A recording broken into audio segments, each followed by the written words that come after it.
In the realm of leadership, and particularly agile leadership, emotional intelligence is becoming more and more important. My guest Carl Oxham, partner in tax from PwC Canada, tells us why. That's this week on the Badass Agile podcast.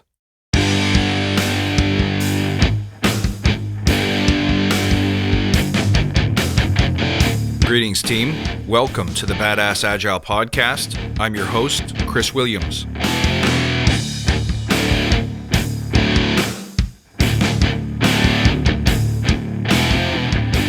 Greetings, team, and welcome back. Thank you, as always, for tuning in. So great to have you here. As always, I'm grateful for each and every one of you. I love you all. I have a special treat for you today. I'm on location at PwC Canada, which, full disclosure, is a client of mine right now. So we're in beautiful downtown Toronto, looking over the GO train tracks and staring at the Royal York Hotel. I have a fantastic guest with me today to talk about something I'm super passionate about, which is emotional intelligence. Joining me today is Carl Oxham, partner with PwC. Carl, welcome. Oh, thanks, Chris. So great to be here. Thank you for being on the show. Really appreciate it. Really excited for this podcast because, again, full disclosure, you and I get a chance to work together once in a while. We do. And it's such a pleasure to work with a fellow, well, I think of us as kind of partners on the path or brothers on the path. We're both all about the same thing, about equipping people with the skills that they need to lead well, to perform well within our organizations. And I'm really excited for this topic. Let's dig right in, because you and I were having a sidebar just this morning where we're talking a little bit about the uphill struggle of being intelligent about your emotions. Mm-hmm. But why in general is emotional intelligence so hot right now? Well, so I think for most people there's a real lens on leadership these days. And often when you ask people about define leadership for me, or describe a leader, or what's the responsibility of a leader, often you've got one of two choices. Either it's leadership is about formal authority and title and rank, or leadership is really about the quality of the choices you make. And whenever you speak to a particular group, I love to say, well, actually, leadership can be about both. It can be about the formal authority because we want that structure. It's great to have visionaries at the helm. It's wonderful to have somebody who understands where we're going and who can positively reinforce us along the way. But ultimately, leadership is about choice. It's about what do you do with the space between stimulus and response. And the higher the quality of that response, the more effective the leadership. So as I always love to say, when you choose the behavior, you choose the consequence. So why am I saying all of this? Because if leadership, both of yourself and vis-a-vis influencing others, has to do with the quality of the choices that you make, then stands to reason you want to optimize that quality in turn. You cannot do that absent an understanding about how your emotions play and how they affect our ability to make the highest quality choices possible.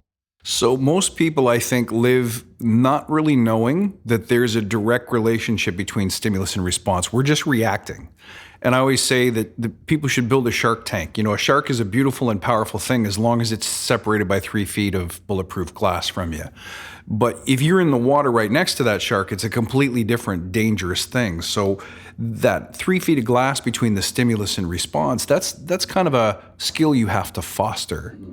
So for somebody who's just starting out in emotional intelligence, who's never heard of it before, where would you start with them? Where would you tell them to begin building? Yeah, I would start with suggesting that they become more attuned to how they themselves feel in any given moment, and to trust that. So if you think of the word intuition, for example, part of what you were just alluding to was instinct.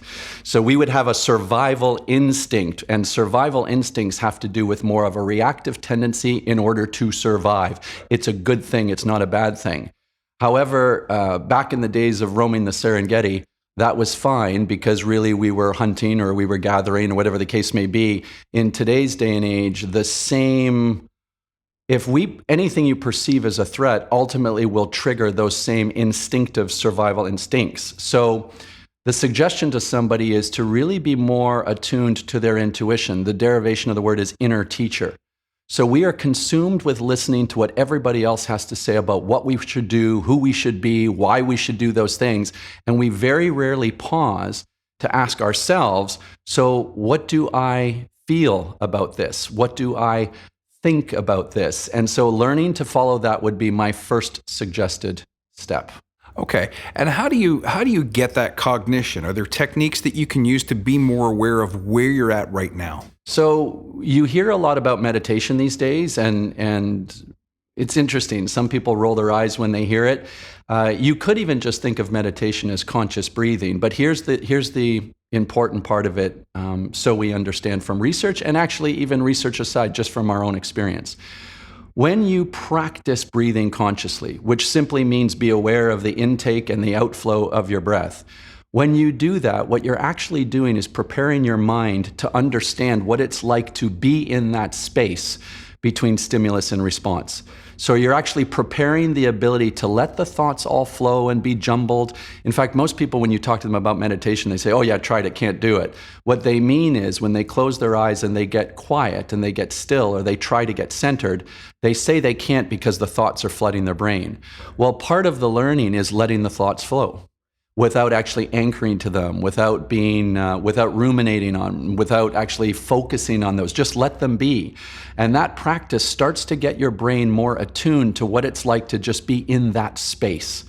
And so the next time something happens outside of you and you're not quite sure what you think about it, pause for a second and even just ask, what do I feel about it? Am I getting a good feel of energy from this, or is it more on the negative side of the spectrum? Do I feel that this is light, or does it feel heavy? Does it feel right or wrong, good or bad? And those are expressions of how you feel, and let that intuitively guide where you want to go next. A lot of what we're talking about, Chris, is will the listeners ultimately give themselves permission to be more of who they are? And part of being who you are is listening to how you feel and then interpreting that in a way that you think it can benefit both you and the people that happen to be in your presence. Right. So thanks for that. Now, the title of this podcast has the word badass built right into it. And you and I were talking about a situation where you had with a client that you were speaking to who was visibly uncomfortable with the notion of talking about emotional intelligence. And then 5 seconds later, you had a conversation with another person who said that emotional intelligence is talked about, but then it tends to, not long after it bubbles up, it disappears again. It sounds like it's an uphill struggle to get people to feel like talking about how they feel is valid in the leadership space. So tell me about the uphill struggle, first of all, and then maybe you can hint on why this is so critically important for leaders. Well, so thank you for that. We've heard time and time again something along the lines of, I'll give you a couple of examples. One expression might be, hey, Carl, personal is personal, business is business, and never the two shall meet. And when someone says something like that, what they really mean is there's no room for emotion in the business world. In fact, I've even had some business leaders say to me their claim to fame and greatest strength is making decisions devoid of emotion. So I've also heard another expression, which is you don't have to like me as long as you respect me, to which I always smile and I ask them, so let me, just so I'm clear, if I give you the choice of reporting into one of two different leaders, one that you highly respect, really like, and the other one that you say you respect, but you're not too fond of, you're suggesting that you're indifferent between the two? And there's nobody listening right now that would suggest that that indifference is real. So what I find is there's just a lot of conditioning. And it's a lot of fear that gets in the way. So if you don't feel particularly self-aware about how your emotions affect your capacity to think, then it's not an area that you want to be overly valued because it's a point of insecurity for you. So that's some of the background behind it. What I find particularly fantastic these days is that science is starting to help us more and more and more convey what we now know as objective truths that actually fly in the face of some of those earlier expressions that I provided. So what do I mean? Well, without getting too into the details, physiologically speaking, we feel before we can think. So put another way, when we take in the world through our five senses, those signals travel through our limbic system, which is the emotional center, en route to our cortical brain, which is the thinking storehouse.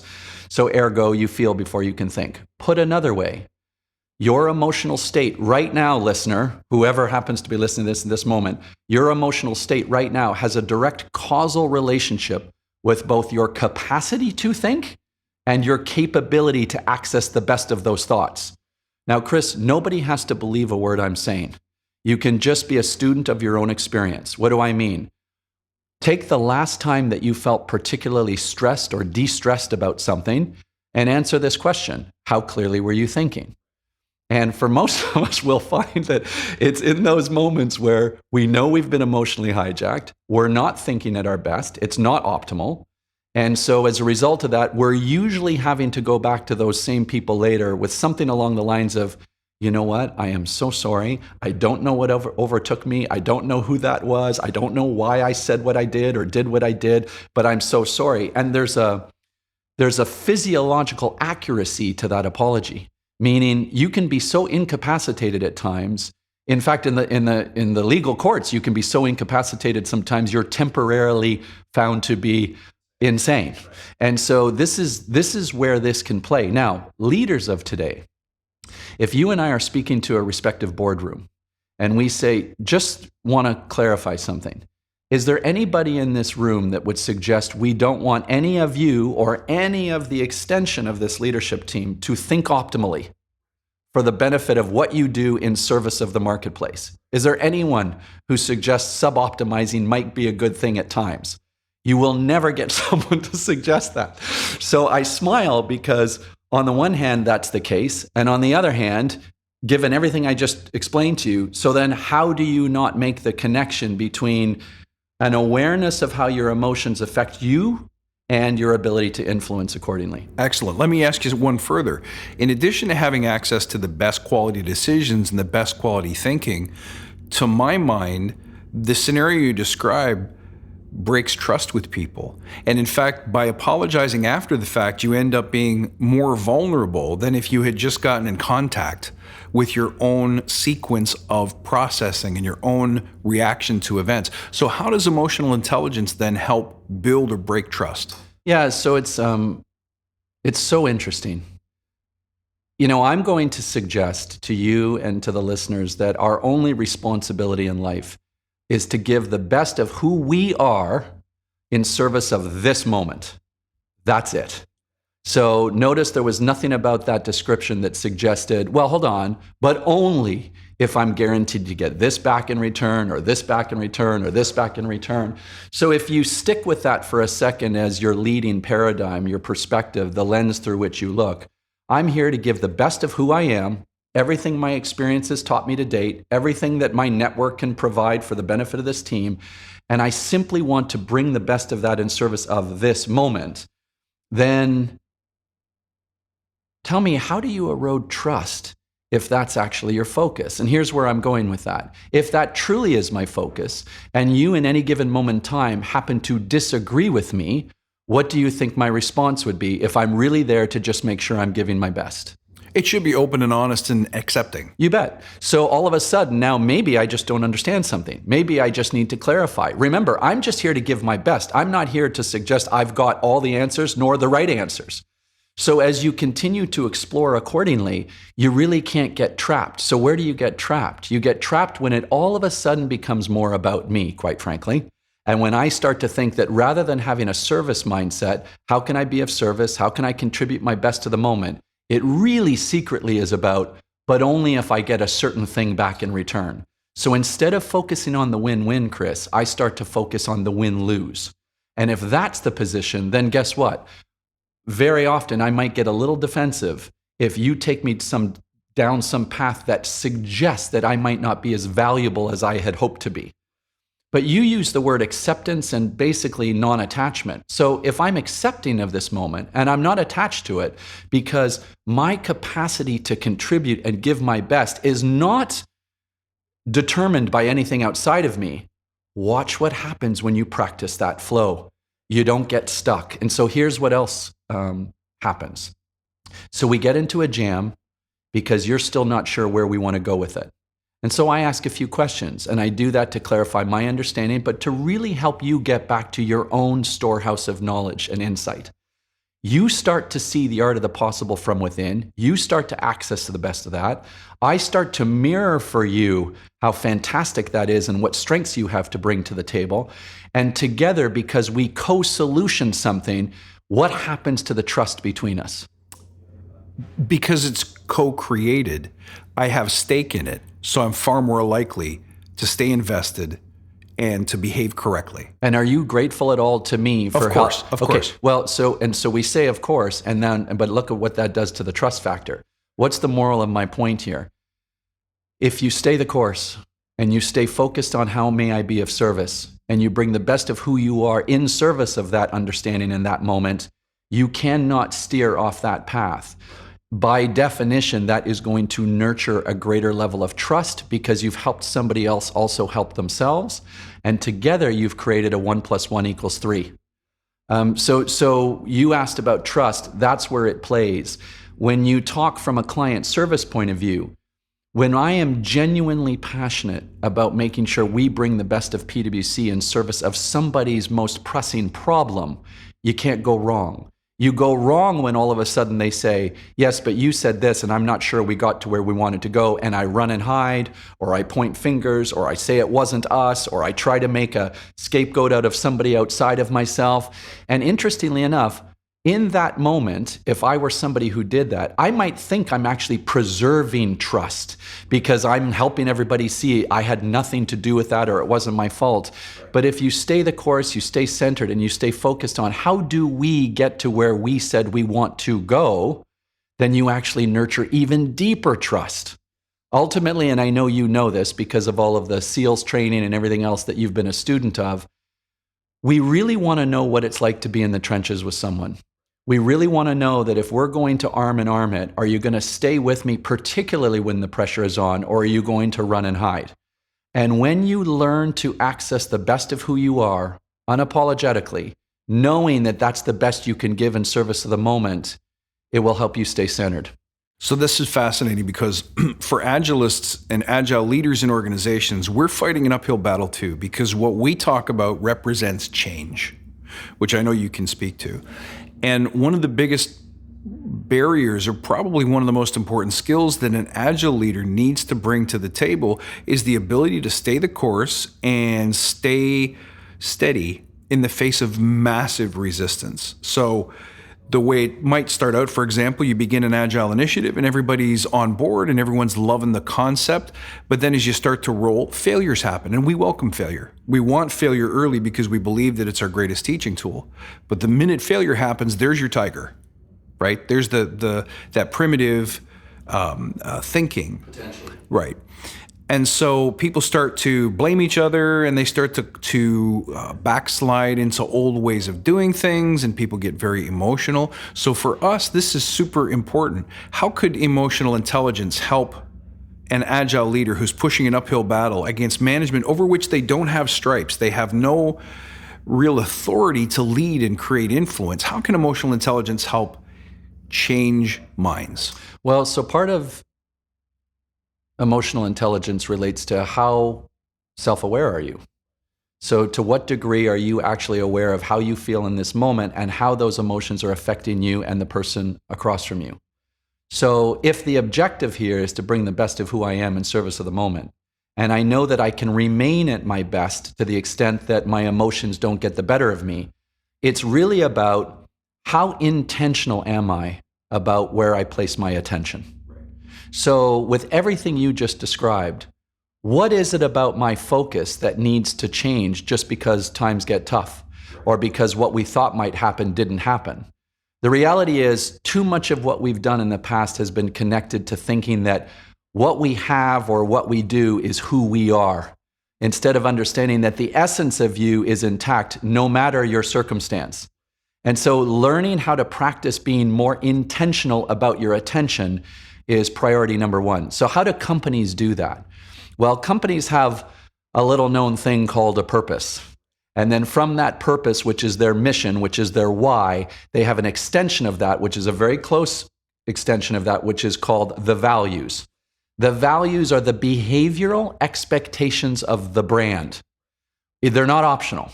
You can't just behave however you want.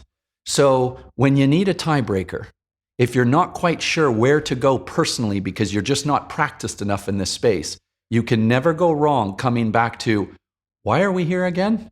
And how is it that I'm expected to behave in this space? And now full circle back to where we started around leadership.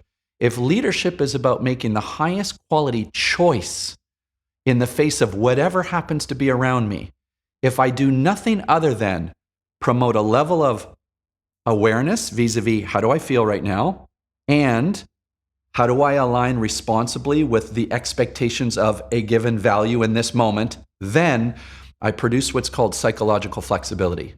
Now I ask you, if awareness plus values equals psychological flexibility, and let's presume that it does. But let's just imagine you've practiced this and now you're a believer in that.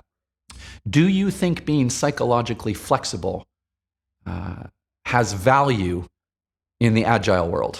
Of course it does. The word agile means flexible. Okay, yeah. So this is my point, right? So now we come full circle. So what I'm really describing is sometimes people become very academic about, emotional intelligence, I don't buy into, etc. Really, just start with how aware are you personally of how you feel in this moment? And are you then further aware of how that state affects your capacity to offer your best? And I'll add one more thing that I don't think I've said yet. This becomes particularly interesting when under duress. So, and why? Because with your Shark Tank analogy earlier, when we perceive a threat, the risk is our body, our body perception is reality. So our physiology will respond the same way as if it were a physical threat. You kick into survival mode, and now you'll lose the very basis for everything we've been talking about. So part of what I'd like to add where that's concerned too is, how mindful are you in any given moment of what triggers you? What do I mean?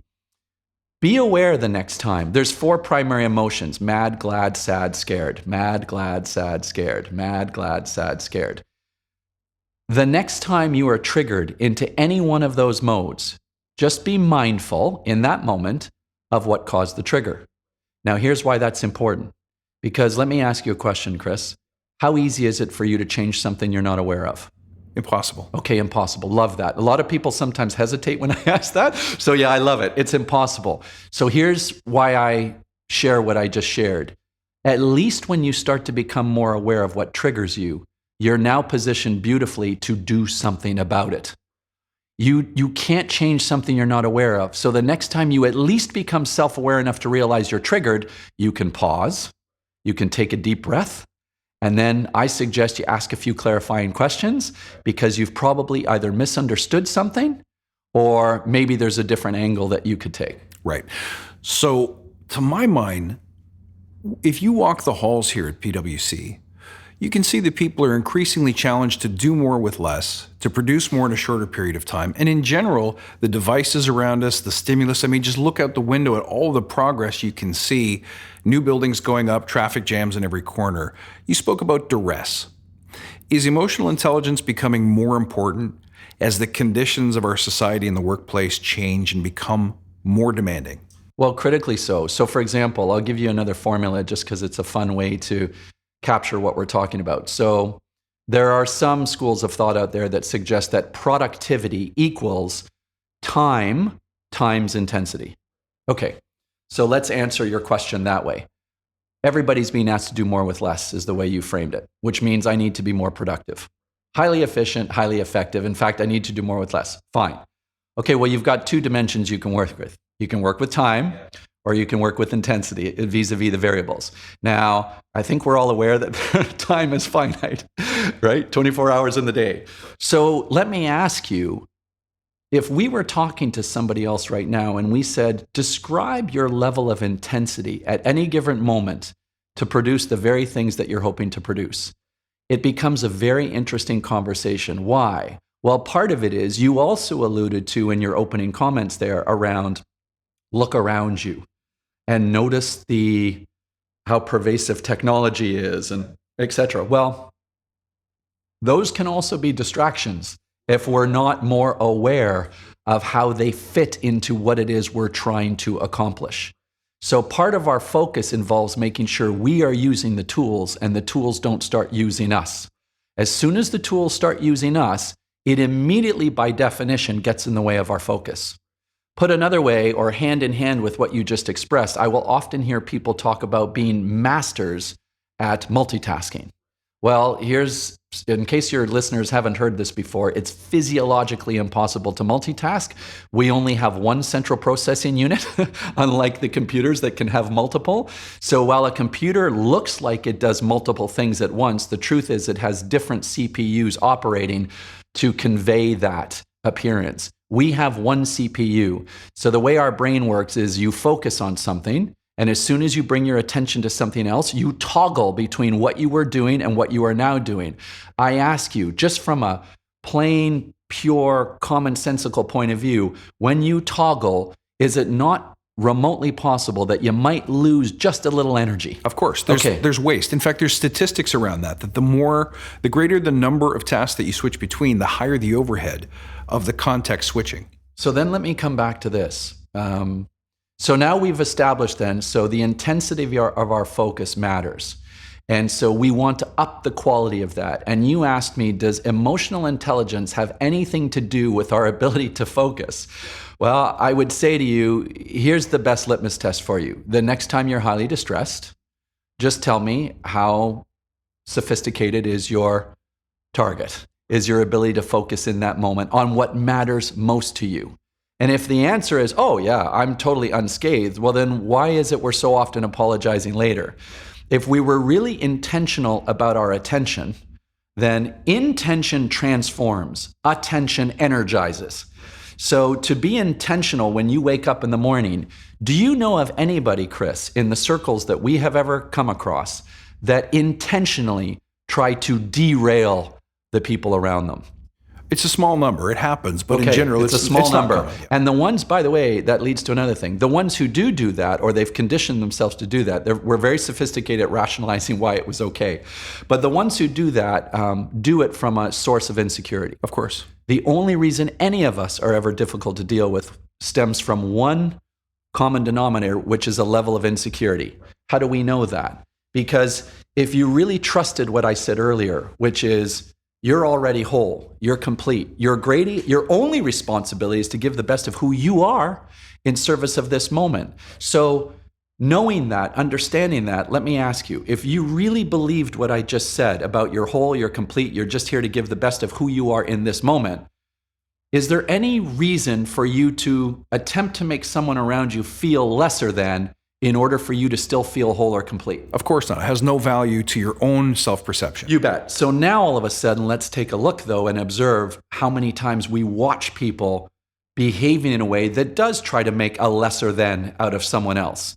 So it stands to reason the only reason that person's doing that is because of their own insecurity, not even because of what's... So this is part of this journey about recognizing and respecting what emotion does to our capacity to optimize our thinking and reach that best part of high intellect, is understanding about this journey. And if you're going to promote a higher level of effectiveness, then you can't be ignorant of that fact. Right. Now, here's what's interesting is that you can preach this, and you know this so well, and I've seen you perform, and I've seen you work, and it's very inspiring, and I always say it this way, everything in life is a numbers game. So if you go out and you meet 100 people, 10 people will be like, I'm interested, Carl, and 2 or 3 people are willing to make the difficult, tough decisions and changes required to bring about the desired effect. So you can be emotionally intelligent. Maybe I can be emotionally intelligent. How does it work when you have teammates and clients who are not? Yeah, so I have never met a person yet, no exaggeration, in a one-on-one setting, over coffee, breakfast, lunch, dinner, you name it, walking down the halls. I've never met a single individual once that didn't understand and embrace what we are talking about. Right. Not once. Right. But something really strange happens to the collective consciousness sometimes when we get into groups. And the foundation of that is fear. So this isn't about, so when you described it, you were mentioning how maybe there's 10 out of 100 that would be interested. Truth be told, in my experience, 100 out of 100 are interested. We get it because we understand the human part of being. It's the one thing that resonates across all other, which is I know when I feel it. I know when we're on the same page, the resonance. You get me. People get it.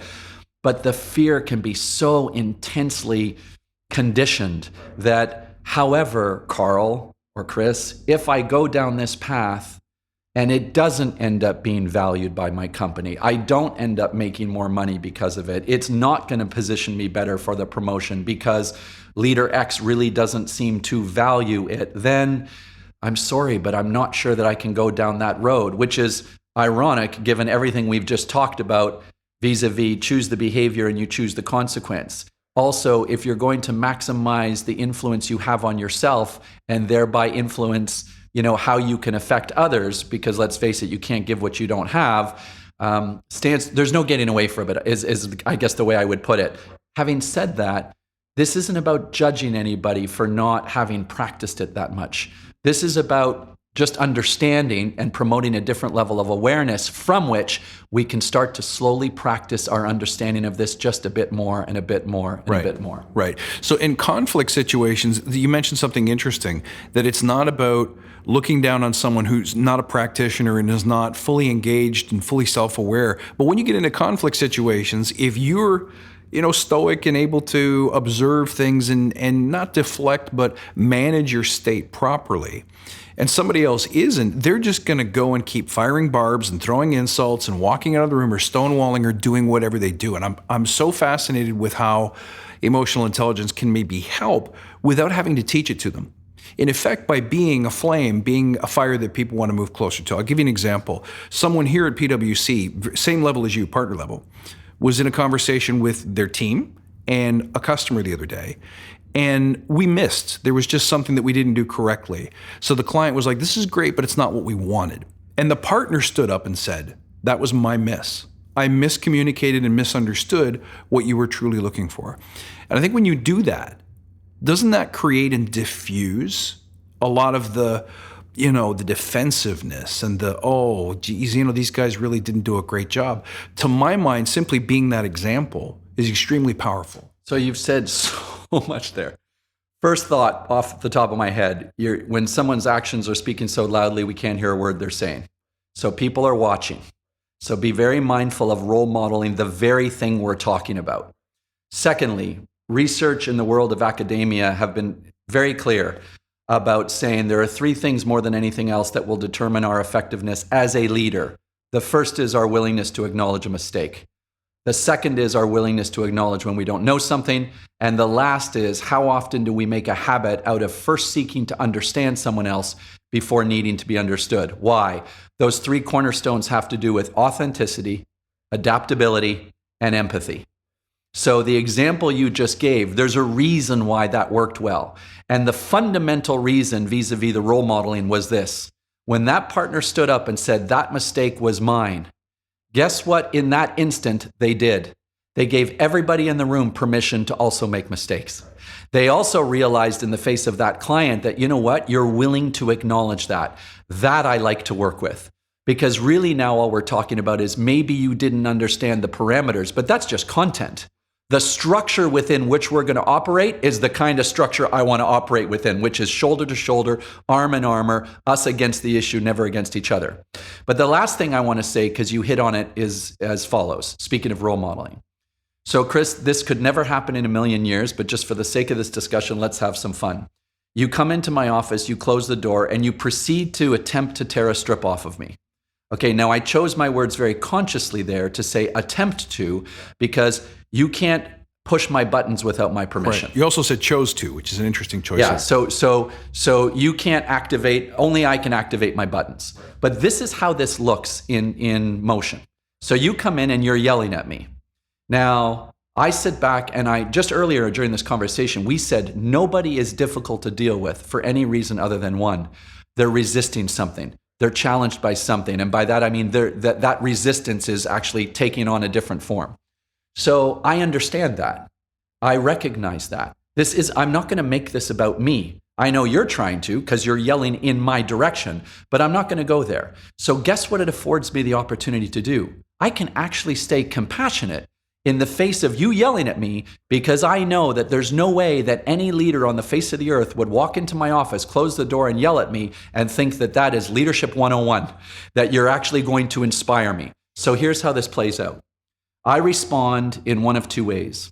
If I was involved in the very thing you're talking about, I would say, Chris, the first thing you need to know is I actually have been involved in what you're talking about. To which you might say, yeah, no kidding. Why do you think I'm here? I say, no, I just wanted you to know because that's not often the case, or sometimes it's not the case. But in this case, I was involved, and I want you to know that I never in a million years would have wanted to contribute to anything in a way that would have produced this result. So you can lean on me. I might need to ask a few questions to clarify my understanding, but I am going to own this through to fruition. Now I ask you, if I respond that way to you, do you continue to rail out of control, or do you at least level set? Hopefully we level set. You do. And in experience, I can tell you, you at least level set. And by the way, Chris, that's if I was involved. If I wasn't involved in it, which is most of the time, 8.5 out of 10 times, if you will, statistically speaking, I'm not even the cause of your wrath in that moment, to which I would then say with a smile, hey, Chris, just so you know, I wasn't involved directly in anything you're talking about. However, I'm here with you and for you. We're on the same team. Vent as much as you need to. Oh, and by the way, I'm glad you chose me. Secondly, I'm glad you closed the door. Thank you for that. And let's explore together what we can do about this. So back to what we said earlier, your initial contention and challenge to me was, so modeling that, even in the face of someone who has feigned disinterest, could it still help them? Well, we know in practice it most certainly does. And actually, it gives them pause the next time to watch their behavior. Right. So I'm all about simplicity, and increasingly I want to be able to give listeners practical things that they can take back and start using now. Given that everything is a journey, that we won't all of a sudden wake up and turn on a switch and be awesome at emotional intelligence, that we're looking to simply get better. I have the following questions for you if you could. When you mentioned that whole scenario we just finished speaking about, if I had to summarize or simplify that, I would say, the way I say it anyway to the tribe here, is stand in between your team and danger. To me, that encompasses and covers just about everything we spoke about. So what are 3 simple things that users, listeners can take away and bring to their practice tomorrow to start working on? 3 simple concepts, 3 simple practices. And then how do you know if you're getting better at it? How would you measure that? That's my second question. So you've got a lot. Your questions are packed. I love it. So listen, we agreed with each other. We wanted this to be a free-flowing conversation, so there's no scripts here. I think we've already touched on many of these things, so let's reinforce some of what we've covered. The first is getting more attuned to just who you are and know that you matter. So what do I mean by that? You are an original. And that might sound like a little bit of Pollyanna or a platitude. It is meant to be anything but that. So what do I mean? The amalgam of experience that you have to this point in your life is unique unto you. I do not have your same family tree, your network of professors, teachers, acquaintances, coworkers, friends, neighbors. And that affords you your greatest gift to offer this world, which is your voice, your perspective, your point of view. So the first thing I would do is embrace that originality and just recognize the power that comes from that. What do I mean? So point 1, practice being the source, not the seeker. In other words, be the source of what you'd like to experience instead of always seeking it outside of yourself. To be clear, you want to be fascinating to someone else, be fascinated by them. You want someone else to listen more effectively to you or more caringly, practice being the one to listen first. So in other words, be the very thing that you seek. Be the source of it. And lo and behold, it will reconcile. Secondly, we talked earlier about be more conscious at different points throughout the day of your breath. Why? Well, for starters, you have to breathe to still be alive. So the reason why people often reference breathing as a good technique for staying present is because you have to ultimately breathe at some point to stay alive. The question is, are you ever aware of that breath? And mentally, what I can tell you is from a mental health point of view, if you at least become conscious of your breath just once in a while, even let the floor be, as you're listening to this podcast right now, whomever the listener may be, you're going to actually be conscious of the very next breath you take. Believe it or not, that one simple, single step helps you ground yourself in a way that your brain was otherwise not aware of. So the more you practice that and the more you can expand that, the better. The other little close corollary to that, I would say, is my mom used to say to me when I was a little guy, Carly, she'd say, if you learn to practice being present, you will always live with presence. And I'll leave that with you to figure out what that could look like. And then lastly, what I would say is recognize that when you choose your behavior, you choose the consequence. Notice the direct connection between the influence you're having and your ownership around that influence. So from now on, I would ask your listeners to be very conscious, or at least practice being conscious of the choices we make. Are they choices that align with what you want, or are they choices that align with what you don't want? Another little tagline my mom would say to me, Carl, worrying is just focusing on what you don't want. So here's the nuance to that. If you find yourself somebody who worries a lot, don't discard it. Do everything I just shared about listening to yourself, but don't dwell on the worrying part. Take that insight and translate it into an understanding about now what do I want? So focus on what you want. Be the source, not the seeker. Practice some short breaths from time to time because it will condition your brain between the stimulus and the response. And here's what it will ultimately do. For those of us who choose to be dismissive of this or not practice it, it's okay. But what you'll find in practice is that there's a stimulus, in other words, things happening outside of us, and you know what? There is no response, actually. It's just always a reaction. And you alluded to that in your opening comments, Chris.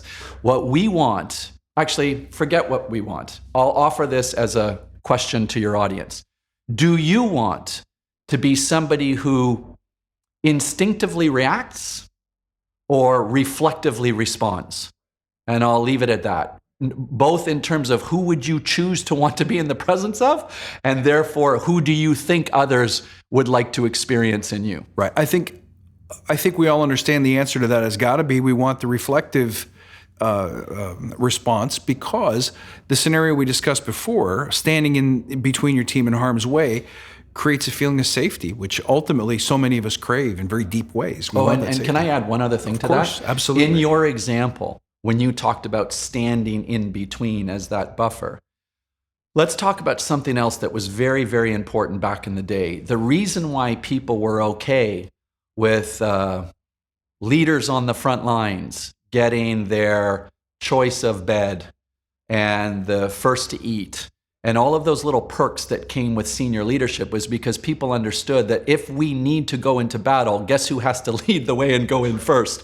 And so the followers were okay. There was an unwritten understanding that I will follow you, and so I understand your perks.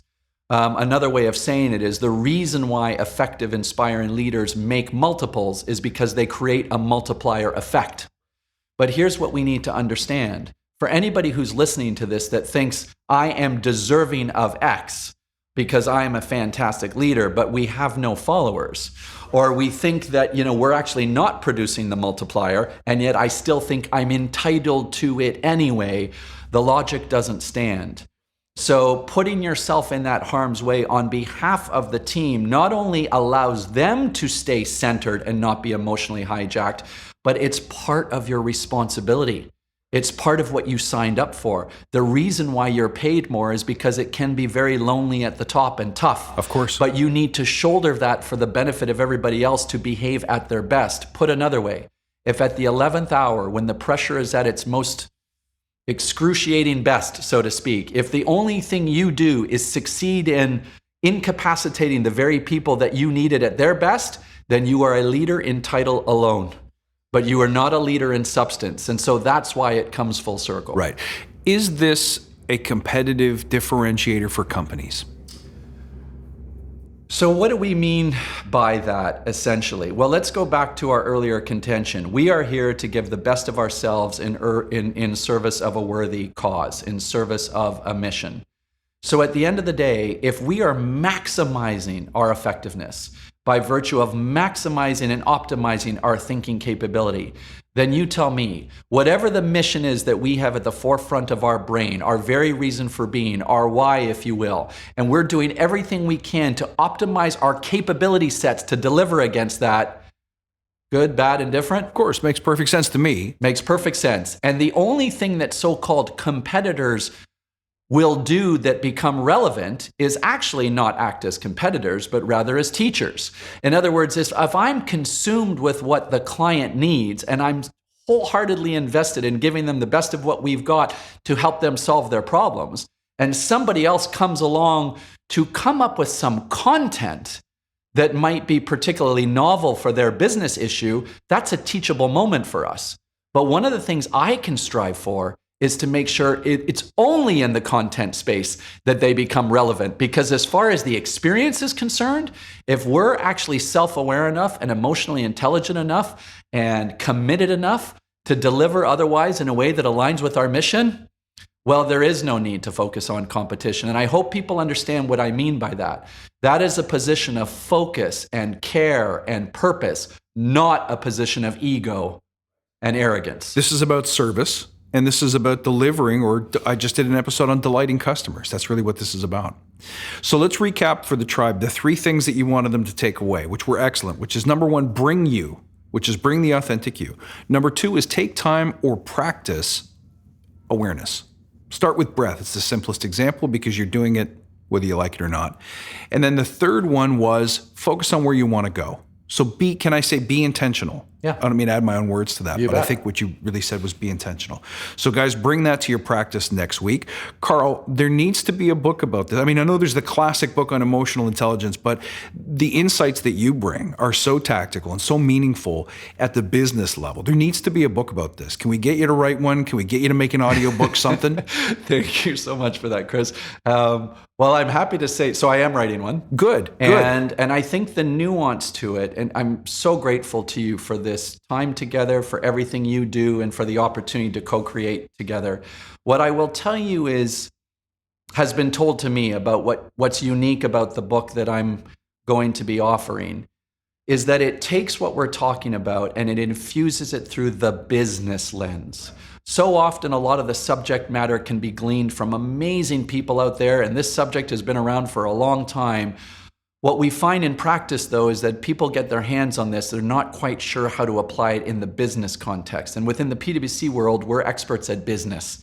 What do I mean? Well, we've seen businesses at every end of the spectrum, from the amazing, exciting startups to the amazing large multinationals that are all doing incredible things to make a meaningful impact on this world. And so very excited to say that it's coming. Wonderful. To be continued. Carl, where can they find you? Is there a Twitter? Is there an Instagram? Any sort of public offering where people can... Yeah, so probably the easiest way is to just Google Carl Oxholm, Oxholm, Oxholm, and you'll be able to find me on LinkedIn or on Twitter. And I would say I'm quite selective about the things I put on, but just in terms of, because really what I love to do is spend the in-person time with people and co-create the experience there. But happy to connect at any given point in time and help in any way. Awesome. Thank you, Carl. And when that book drops, make sure I'll share it with the tribe. I'll let everyone know where they can find you. Carl, thanks so much for bringing your insight. I'm so grateful to have you on the show today because what you share with the team is invaluable stuff. And I really feel that creating leaders of this caliber is what truly makes us agile, not so much the practices. This is the stuff that we don't teach in Scrum Master School, and we should. These are skills for business, they're skills for life. Thank you, sir. Much respect and appreciation. Thank you, Chris. My absolute privilege. Cheers, Carl.